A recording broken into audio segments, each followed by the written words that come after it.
బాగుండు, అమ్మయ్య వచ్చేసింది, అయ్యో ఆగిపోయిందా, ఇలా అయిందేంటి, ఇలా తమ అభిమాన నట వారసుడు తెరంగేటం విషయంలో రకరకాల గాసిప్పులు రావడంతో అసలు ఏం జరుగుతుందా అన్న డైలమాలో పడ్డారు అభిమానులు. అయితే ఇప్పుడొచ్చిన అప్డేట్ వాళ్ళకి మంచు కిక్కిస్తోందట.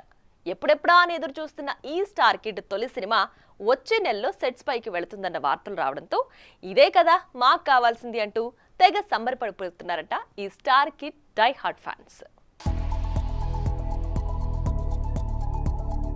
ఇదిగో ఇప్పుడొస్తుంది, ఇదిగో అప్పుడొస్తుంది అంటూ ఊరించి ఎట్టకేలకు ముహూర్తాలు పెట్టుకున్న నందమూరి మోక్షజ్ఞ సినిమా ఆగిపోయిందంటూ గత కొన్ని రోజులుగా రూమర్స్ వచ్చిన సంగతి తెలిసిందే. ప్రశాంత్ వర్మ ఈ సినిమా కథని పూర్తి స్థాయిలో రెడీ చేయకపోవడంతో బాలయ్య సినిమాని పోస్ట్ పోన్ చేశాడని, అతని స్థానంలో నాగశ్విన్ వచ్చే అవకాశాలు ఉన్నాయని ఇలా సోషల్ మీడియాలో గాసిప్పులు చక్కర్లు కొట్టాయి. అయితే తాజాగా వీటిపై క్లారిటీ వచ్చినట్టుగా తెలుస్తోంది. ఈ సినిమా రానున్న ఫిబ్రవరి నుంచి సెట్స్ మీదకి వెళ్లనుందని సమాచారం. దీంతో సినిమా ఎప్పుడెప్పుడు మొదలవుతుందా అని ఎదురు చూస్తున్న అభిమానులు ఇదే కదా మాకు కావాల్సింది అంటూ తెగ సంబరపడిపోతున్నారట. ఇకపోతే ఇన్ని రోజులుగా సినిమా జరుగుతుందా లేదా అన్న వార్తలకి ఈ అప్డేట్తో ఎండ్ కార్డ్ పడిందనే చెప్పాలి.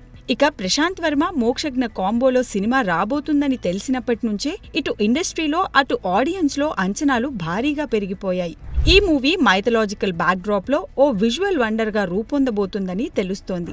ఇక ఇప్పటికే మోక్షజ్ఞ నటనలో మెలకువలు నేర్చుకోవడంతో పాటు ఫైట్లు, డాన్స్లలో శిక్షణ తీసుకుంటున్నాడట. మరి ఇప్పటికే తేజ సజ్జాకి హనుమాన్ లాంటి మెమరబుల్ బ్లాక్ బస్టర్ ఇచ్చిన ప్రశాంత్ ఈ నందమూరి వారసుడికి ఎలాంటి హిట్ ఇస్తాడో చూడాలి. For more videos like this, subscribe Big TV channel.